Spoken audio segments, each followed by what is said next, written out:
बिस्मिल्लाहिर्रहमानिर्रहीम। अस्सलाम वालेकुम नादरीन, आप यूट्यूब चैनल देख रहे हैं। मैं इमरान ख़ान हूँ।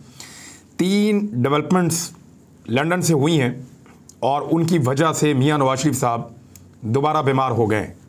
यानी उनकी पार्टी के 2 अहम लोगों ने जिनकी बात को मुस्तनद समझा जा सकता है। मरियम औरंगज़ेब साहबा ने कहा कि मियाँ साहब जब बीमारी से ठीक होंगे तभी पाकिस्तान आएंगे। यानी जो किया कराया था सब पानी फिर गया। जो उम्मीदें थी पाकिस्तानियों की कि मियाँ साहब वापस आएंगे और जवाब देंगे कि मनी ट्रेल क्या है, तो वो तो नहीं आ रहे। अब वो भी चांस गया। ये क्यों मियाँ साहब दोबारा बीमार हो गए, या बीमारी का जो सिलसिला है फिर कंटिन्यू क्यों हो गया? शाहिद खाकान अब्बासी साहब ने भी इस पर एक स्टेटमेंट दिया है। पिछले दिनों कुछ लोग कह रहे थे कि मियाँ साहब आ रहे हैं, आने वाले हैं, ठीक हो गए हैं, प्रॉब्लम कोई नहीं है। मरियम नवाज़ उनकी बेटी ने कहा कि गारंटी दे दें शाम को बुला लूँगी, यानी बीमार नहीं है। लेकिन फिर उसके बाद दोबारा मियाँ साहब की बीमारी का मामला उठा है। शाहिद खाकान अब्बासी साहब ने कहा कि वो सेहतयाब होंगे तब उनको आने का मशवरा देंगे, और हम मशवरा नहीं दे रहे। खुद आना चाहें तो उनकी मर्ज़ी है, लेकिन मियाँ साहब अभी नहीं आ रहे।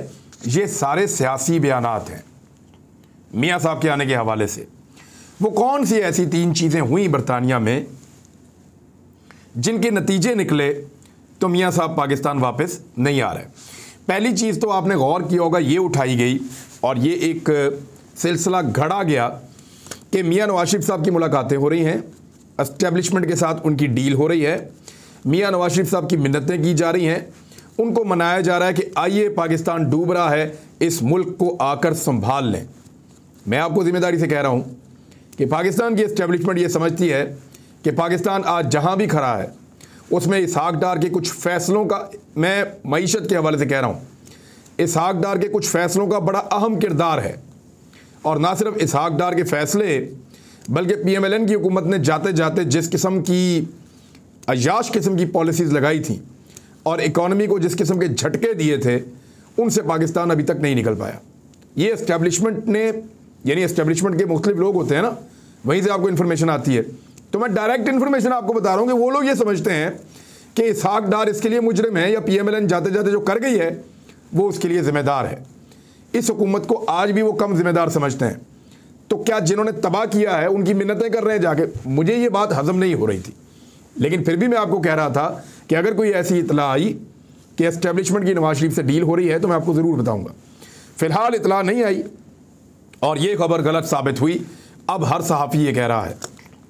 दूसरी जो एक और चीज़ हुई डेवलपमेंट, नवाज शरीफ साहब वापस आ रहे हैं, जल्द आने वाले हैं। मियाँ साहब ने खुद भी कह दिया कि जल्द ही पाकिस्तान में मुलाकात होगी आपके साथ। अयाज सादिक ने कह दिया, जावेद लतीफ़ ने कह दिया, और बहुत सारे PMLN के जो गैर संजीदा लोग हैं उन्होंने भी कह दिया कि मियाँ साहब वापस आने वाले हैं। सारे डर गए हैं और इस महीने आ जाएंगे, मैं लेने के लिए चला जाऊँगा, बस वो आने वाले हैं। हुकूमत ने भी उम्मीद बांध ली, मीडिया ने भी बांध ली। ये एक पूरा माहौल बनाया गया कि देखते हैं पाकिस्तान में इसका रिएक्शन क्या आता है। और मेरी वापसी को लेकर जो इदारे डील नहीं कर रहे, क्या वो डील करेंगे? वो बीच में पड़ेंगे? हुआ ये कि पहले सवाल का जवाब तो ये था कि नून लीग ने बड़ी कोशिशें की हैं एस्टेब्लिशमेंट से मुलाकातों की और डीलों की, लेकिन वो डीलें हो नहीं पाई। हत्ता कि लंदन में नवाज शरीफ साहब से मिलने वाले एक सहाफ़ी ने यह भी कह दिया कि मियाँ साहब के घर के आसपास कुछ लोग बैठे रहते हैं जो बड़े अहम लोग हैं, और वो मियाँ साहब से मिलने के लिए टाइम मांग रहे हैं और मियाँ साहब टाइम नहीं दे रहे। यानी इस लेवल की बोंगियाँ भी छोड़ी गई, लेकिन मियाँ साहब से कोई नहीं मिला। मियाँ साहब चाहते थे कोई मिले, लेकिन नहीं मिला। मियाँ साहब, मैंने आपको कहा कि वो नहीं आएंगे। सिर्फ चंद सूरतें हैं, या तो उनको यकीन दहानी करवाई जाए, उनको NRO दिया जाए, उनको कहा जाए कि आप आएँ, सत्ते खैर हैं पाकिस्तान में, आपके लिए इक़्तिदार का रास्ता बनाते हैं, तब मियाँ साहब पाकिस्तान में आएंगे। दूसरा, मियाँ साहब को मजबूरन आना पड़े, उनके ऊपर ऐसे प्रेशर्स हों कि वो पाकिस्तान आए, तो ये एक दूसरी ऑप्शन हो सकती है। इसके अलावा मियाँ साहब कभी वापस इमरान खान के होते हुए, सेटअप के होते हुए, बगैर डील के वापस नहीं आएंगे। नंबर 3 जो एक बात हुई बरतानिया में और डेवलपमेंट हुई, जो अब जारी है इस वक्त, मीडिया के लोगों को तैयार किया गया है कि आप लगातार इस बात की हैमरिंग करें। मियाँ साहब का जो पसंदीदा मीडिया है, आजकल मीडिया के लोगों से वो बरतानिया में मुलाकातें कर रहे हैं, हर थोड़े दिन के बाद किसी को बुलवा के मिलते हैं। तो वो एक बयानिया है, उसको हैमर करना चाह रहे हैं, उसके हथौड़े बरसाना चाह रहे हैं बार बार। वो बयानिया क्या है? मियाँ साहब ये कहना चाहते हैं कि मेरे खिलाफ ज्यादती हुई है, मेरे मुकदमात झूठे थे, जाली मुकदमात मेरे खिलाफ बनाए गए हैं और ना सिर्फ इन मुकदमात को ख़त्म किया जाएगा बल्कि मियाँ साहब के साथ इंसाफ नहीं हुआ बल्कि पाकिस्तान में उनके साथ नाइंसाफ़ी और ज्यादती हुई है। अब बार बार लोग ये कह रहे हैं उस केस की तफसील में जाए बगैर जो मियाँ साहब पे चल रहा था। देखिए मियाँ साहब के पास केस था क्या? एक तो मियाँ साहब को सज़ा बिल्कुल ठीक हुई है, वो कहते हैं अकामे पे हुई, तो क्या सज़ा? अकामा जो है, क्या एक मुल्क का वज़ीर आज़म दूसरे मुल्क के अंदर एक कंपनी में मुलाजिम हो सकता है? नहीं हो सकता ना। तो फिर अकामे की क्या ज़रूरत है? क्यों था अकामा मियाँ साहब के पास? मैं आपको फिर याद दिला दूं कि अकामा इसलिए चाहिए होता है पाकिस्तान जैसे मुल्कों में लोगों को कि इस अकामे की बुनियाद पर ऑफशोर कंपनियां बनाई जाती हैं या स्विट्ज़रलैंड जैसे मुल्कों के अंदर ऐसे अकाउंट्स खोले जाते हैं जिनकी तफसीलात नहीं मिलती। मैं आपको आसान मिसाल देता हूँ। अगर मेरे पास अपना आईडी कार्ड है और मैं स्विट्ज़रलैंड के एक बैंक के अंदर एक अकाउंट खोलना चाहता हूँ, वो खुफिया अकाउंट होता है, वो मुझे एक नंबर दे देंगे, मेरा आईडी कार्ड का रिकॉर्ड वहाँ पे रख लेंगे।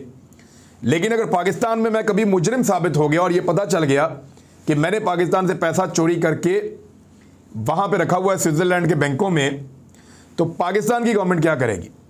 वो मेरे खिलाफ पाकिस्तान में मुकदमा करेगी, चोरी साबित करेगी और फिर यहाँ से एक लेटर लिखेगी स्विट्ज़रलैंड की हुकूमत को कि जनाब ये आदमी पाकिस्तान में चोर साबित हो गया, लिहाजा इसका जो अकाउंट है उसकी तफसीलात दे दी जाए। स्विट्ज़रलैंड की गवर्नमेंट ये तफसीलात दे देगी क्योंकि वो बहुत सारे मुल्कों को देते हैं। लेकिन अगर मैं समझदार हूँ मियाँ साहब की तरह, पाकिस्तान में पैसा चोरी किया, एक अकामा बनाया दुबई में या यूएई के अंदर एक अकामा बनाया, अब मैं जब अपने चोरी के पैसे को स्विट्ज़रलैंड के बैंक में छुपाने के लिए गया तो मैंने अपना पाकिस्तान वाला आईडी कार्ड नहीं दिया, मैंने अपनी शनाख्त दी दुबई का अकामा। अब उस अकामे की बुनियाद के ऊपर मैंने एक खुफिया अकाउंट खोल लिया स्विट्ज़रलैंड के बैंक के अंदर। पाकिस्तान के अंदर मेरे ऊपर चोरी साबित हो गई, मुझे पकड़ लिया उन्होंने। वो ये कह रहे हैं जनाब आपने पैसा चोरी किया, पैसा वापस करो, पैसा वापस करो। मैं कह रहा हूँ जी मैंने नहीं चोरी किया।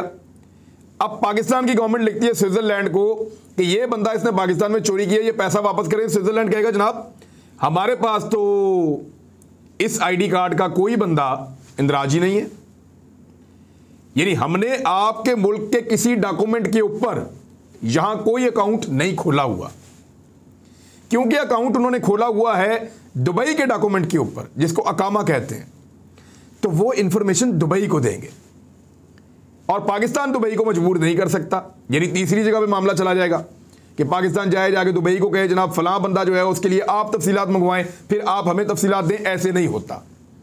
स्विट्ज़रलैंड डायरेक्ट मुआहदा करता है उस मुल्क के साथ। अगर दुबई ने ये रिकॉर्ड मांगना है तो फिर दुबई पहले यह साबित करेगा कि दुबई की अदालतों के अंदर या यूएई की अदालतों के अंदर मियाँ साहब को सजा हुई है, तो फिर वो बताएंगे इस अकामे का रिकॉर्ड सारा हमें आप दे दें।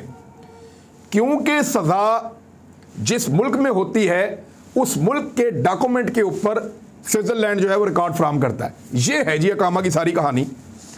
अब जब मियाँ साहब ने प्रॉपर्टी तस्लीम कर दी तो मियाँ साहब ने बताना था कि ये बनाई कैसे, पैसे कहाँ से आए, इसकी मनी ट्रेल दें आप। मियाँ साहब ने गेम उल्टा कर दिया, मेरी चोरी बताओ कहाँ की, मेरी चोरी बताओ कहाँ। मामला ये है कि एक चोरी का माल पकड़ा गया एक बंदे के पास से बहुत सारा। वो ये कहता है आपने मुझे चोरी करते हुए नहीं पकड़ा, जब मैं चोरी कर रहा था आपने मुझे नहीं पकड़ा उस वक्त, इसलिए मैं चोर नहीं हूं। ये चोरी का माल पकड़ा गया तो क्या हो गया? फिर आप उससे पूछते हैं यार बता ये बनाया कहाँ से? अगर तूने चोरी नहीं किया तो लाजमी बात है कहीं से बनाया होगा, तनख्वाह ली होगी, कहीं कोई चीज़ बेची होगी, किसी तरह कोई कारोबार किया होगा, ऐसे आपने ये बनाया होगा। आप बता दें ये माल आपके पास आया कहाँ से? मियाँ साहब से चोरी का माल पकड़ा गया। मियाँ साहब कह रहे हैं चोरी साबित करो। हालांकि जो बारे सबूत है हर कानून के तहत, खासतौर पे नैब के कानून के तहत, वाइट कॉलर क्राइम के हर कानून के तहत, वो मियाँ साहब पे था कि मियाँ साहब साबित करेंगे मेरे पैसे हक हलाल के थे, मैंने कारोबार किया, ये वो पैसे हैं। कभी वहाँ पे कैलिबरी फॉन्ट आ गया, कभी वहाँ पे कतरी खत आ गया, हर सबूत झूठा, और फिर सजा हुई और मुल्क से भाग गए बीमारी का बहाना बना के। तो ये तीन चीज़ें की गई बरतानिया में, तीनों में नाकामी हो गई है। मैंने आपको फिर एक्सप्लेन कर दिया, बार बार करूँगा, बाद में भी बताऊँगा इंशाल्लाह, रुकेंगे नहीं, ये जहाद है, बताना चाहिए। तो इसलिए मियाँ साहब की तबीयत दोबारा ख़राब हो गई है, तो ना अब उन्होंने वापस आना है। और अब आप एक और चीज़ देखेंगे कि राना शमीम को और जंग ग्रुप को पीएमएलएन के बंदे सपोर्ट करना शुरू कर देंगे बहुत तेजी से। वजह यह है कि लंदन से अहकामात आए हैं कि राणा शमीम को और जंग ग्रुप को हर तरह की कानूनी मदद भी दी जाए, इखलाकी मदद भी दी जाए, उनको हर लिहाज से सियासी मदद भी दी जाए, उनको प्रोटेक्ट किया जाए, इन बंदों को बचाओ हर हाल में, जो कुछ करना है वो करो, लेकिन इन बंदों को बचाओ। वजह यह है कि आरफ हमीद भट्टी साहब एक सीनियर जर्नलिस्ट हैं, उनके पास एक इतला पहुंची और जैसे पहुंची है मुझे आइडिया है कि वो हुआ क्या था। मेरी उनसे मुलाकात भी हुई है, आज ही हुई है बल्कि। हुआ ये है कि यहां से भट्टी साहब ने नाम तो नहीं लिया, लेकिन जो उनकी कहानी से समझ आ रही है, यानी उन्होंने अपने वीलॉग में नाम नहीं लिया, अपनी जो उन्होंने जर्नलिज्म में स्टोरी दी उसमें नाम नहीं लिया, लेकिन हमारे साथ वो खुल के बात कर रहे थे कि एक्चुअली हुआ यह है कि राणा शमीम साहब ने कहीं फ़ोन किया है, मुबैना तौर पे मियां नवाज शरीफ साहब से रब्ता किया है उनके लोगों से, और धमकी दी है कि अगर मैं फंस गया ना आप लोगों के चक्कर में, आप लोगों को बचाने के चक्कर में, मेरे से आपने झूठा बयान अल्फी दिलवा दिया है, तो मैं छोड़ूंगा किसी को नहीं, मैं सारा बताऊंगा मैं क्यों आया, मुझे किसने स्पॉन्सर किया, किसने मुझे बुलवाया, किस जगह खड़े थे, कौन बंदे लेकर आया, किसने तहरीर बना के दी, जिसका जो किया धड़ा, मैं सारा कुछ बताऊंगा। मैं इस उम्र के अंदर जलील और रुसवा नहीं हो सकता। ये धमकी यहां से वहां गई है, पाकिस्तान से बरतानिया, इस तरह भट्टी साहब ने रिपोर्ट किया इसको। तो लगता ऐसे है कि ये राणा शमीम साहब ने जो है वो मियां नवाज शरीफ साहब को जो है वो टाइट किया है कि यार ये तो ज्यादती है मेरे साथ, मैं आप लोगों के लिए खड़ा हूं, मेरे साथ खड़ा भी कोई। पीएमएलएन बिल्कुल राणा शमीम के ओन नहीं कर रही थी, वो ये चाहते थे कि ये एक जज की दूसरे जज के खिलाफ स्टोरी बने। ये नहीं होना चाहिए कि हमारा जज वर्सेस जो है वो साबिक चीफ जस्टिस, ये नहीं होना चाहिए। होना यह चाहिए कि एक इंडिपेंडेंट जज दूसरे इंडिपेंडेंट जज के बारे में हकायक बयान कर रहा है अपनी मरहूमा बीवी की ख्वाहिश को पूरा करते हुए, ये वो बनाना चाह रहे थे। लेकिन अब नून लीग इसमें कूदेगी और आपको आने वाले दिनों में नजर आएगा। जब साबित होगा तो मैं आपको याद दिलाऊंगा कि मैंने आपको पहले बता दिया था कि नून लीग अब राणा शमीम को और जंग ग्रुप को बचाने के लिए बीच में आएगी। अफसार आलम की एक स्टोरी है, शहबाज शरीफ साहब का भी एक मामला बड़ा सीधा सीधा है कि अब यहां पे तैयारी कर दी हुकूमत पंजाब ने कि जनाब लाहौर हाई कोर्ट ने क्यों नहीं पूछा अभी तक शहबाज शरीफ साहब से कि जनाब आपने गारंटी दी थी, आपके स्टाम्प पेपर के ऊपर आपका भाई इलाज करवाने के लिए 4 हफ्ते के लिए पाकिस्तान से बाहर गया था, वो वापस ही नहीं आ रहा, वो इश्तेहारी हो गया है, वो रिकॉर्ड भी नहीं दे रहा, जो गारंटी आपने दी थी उसके मुताबिक कोई चीज़ अमल भी नहीं हो रही। लिहाजा जनाब इधर आए, आके जवाब दें किधर है आपका भाई, आप तो लिख कर देकर गए थे। तो लाहौर हाई कोर्ट ने बकौल फवाद चौधरी साहब के नहीं पूछा, तो अब हुकूमत ने यह फैसला किया है और पंजाब के अंदर ये अहकामात जारी कर दिए गए हैं कि दरखास्त की तैयारी की जाए। प्रोसिक्यूशन डिपार्टमेंट जो है वो इसकी तैयारी कर रहा है ज़राए के मुताबिक, और ये बीबीसी से रिपोर्ट हुई है खबर। और इसके अलावा नैब को भी ऑन बोर्ड किया गया क्योंकि केस मियां नवाज शरीफ साहब के ऊपर नैब का था। तो ये सारा मामला अब शहबाज शरीफ साहब के गले फिट होने वाला है। जो मैंने पहले आपको कहा था कि नवाज शरीफ साहब ने अपने भाई को भी फंसा दिया, गारंटी अपने भाई की दिलवा दी, किसी और की दिलवा देते, फिर उसको भी भगा देते। लेकिन हुआ यह है कि क्योंकि शहबाज शरीफ साहब ने गारंटी दी हुई है और उनका नाम ईसीएल में डाल दिया, उनको पाकिस्तान से बाहर नहीं जाने दे रहे, तो ऐसी सूरत हाल में मुश्किलात मियां नवाज शरीफ और शहबाज शरीफ के लिए नहीं, इसी खानदान के लिए बढ़ेंगी। अफसार आलम वाली स्टोरी के ऊपर आप आ जाएं। आप पैमरा ने साबिक चेयरमैन अफसार आलम को पूरी तनख्वाह वापस करने की हदायत कर दी है। लाहौर हाई कोर्ट ने अफसार आलम की चेयरमैन पैमरा तकर्री गैर कानूनी करार दी थी। ये लाहौर हाई कोर्ट ने फैसला दिया हुआ है, अदालत का फैसला है कि अफसार आलम को गैर कानूनी तौर पे चेयरमैन पैमरा नवाज शरीफ साहब ने तैनात किया था। अफसार आलम को दिसंबर 2015 से दिसंबर 2017 तक चेयरमैन पैमरा के ओहदे पर रखा गया था। इस दौरान उन्होंने बड़े नोटिस भेजे, मुझे भी बहुत भेजे, बहुत सारे सहाफ़ियों को भेजे। मरियम नवाज जिसको बोलती थी वो नोटिस भेजते थे, धड़ाधड़ भेजते थे। अफसार आलम साहब उन्होंने मीडिया के ऊपर बहुत अटैक किया, बहुत हमला किया। जिसने नवाज शरीफ के खिलाफ खबर दी या बात की उसको उन्होंने नोटिस भेज दिया। अफसार आलम ने उस दौर के अंदर ये जल्लाद बने हुए थे। उन्होंने बतौर चेयरमैन पैमरा 5 करोड़ 3 लाख रुपए से जायद की रकम ली है 2 सालों में। यानी 2 साल के अंदर जो तनख्वाह उनको मिली है चेयरमैन पैमरा के तौर पे, जो पैसा उन्होंने वसूल किया वो 5 करोड़ 3 लाख रुपए से जायद की रकम है। लाहौर हाई कोर्ट के फैसले की रोशनी में अफसार आलम तनख्वाह वापस करें। पैमरा का कहना है कि अफसार आलम तकर्री से अदालती फैसले तक तनख्वाह का हक रखने का कानूनी जवाब नहीं रखते। अफसार आलम के खिलाफ जो अदालती फैसला आया था उसमें ये मामला था कि चेयरमैन की तैनाती के वक्त ऑर्डिनेंस 2002 जो है, पैमरा का जो ऑर्डिनेंस है 2002 का, उसकी खिलाफ वर्जी की गई थी और सियासी बुनियादों पर अफसार आलम को नवाज शरीफ साहब ने नवाज दिया था। दूसरा, अफसार आलम साहब को सदर पाकिस्तान और वज़ीर आज़म से ज़्यादा तनख्वाह दी जा रही थी। उनको मिलने वाली 15 लाख रुपए तनख्वाह और लाखों रुपए की मुराद कवानीन और कवायदो ज़वाबित के खिलाफ थी। दूसरी ये चीज़ है। तीसरी बात यह बताई गई थी जो दरख्वास्त गुजार थे उनकी जानिब से कि चेयरमैन पैमरा के ओहदे पर अफसार आलम को नवाजने के लिए मास्टर्स के बजाय तालीमी काबिलियत को ग्रेजुएशन कर दिया गया था। यानी चेयरमैन पैमरा के ओहदे के ऊपर कम से कम मास्टर्स डिग्री होल्डर को तैनात किया जा सकता था उससे पहले।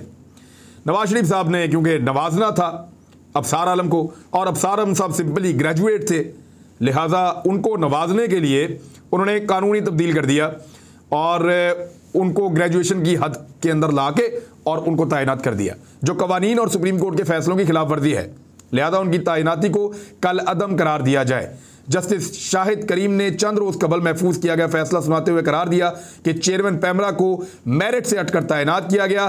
चेयरमैन पैमरा की तैनाती शफाफ तरीके से नहीं हुई। अदालत ने चेयरमैन पैमरा की तैनाती का नोटिफिकेशन भी कल अदम करार दे दिया था। ये उस वक्त की बात है। तो फिर अब पैसे वापस करें ना। और अब बहुत सारे लोग उनके हक में खड़े हो गए हैं कि क्यों पैसे वापस करें। और भाई ये ग्रेजुएट को उठा, मास्टर्स की डिग्री वाला जिसका मेरिट नहीं बनता उसको लगा दिया, फिर उसको तनख्वाह भी ज़्यादा, फिर उसको मुराद भी ज़्यादा, फिर जिस तरीके से तैनात किया गया, जो रूल्स से उनकी खिलाफ वर्जी की गई और अदालत ने फैसला दिया कि ये गलत हुआ है, तो अब किस बात की सपोर्ट है? फिर पैसे वापस करें। तो नाज़रीन, ये अफसार आलम वाला किस्सा था। खबरें तो और भी हैं, फिर आपके साथ बाद में शेयर करेंगे। अब तक के लिए इतने, अपना ख्याल रखिएगा, अपने इस चैनल का भी। अल्लाह हाफ़िज़।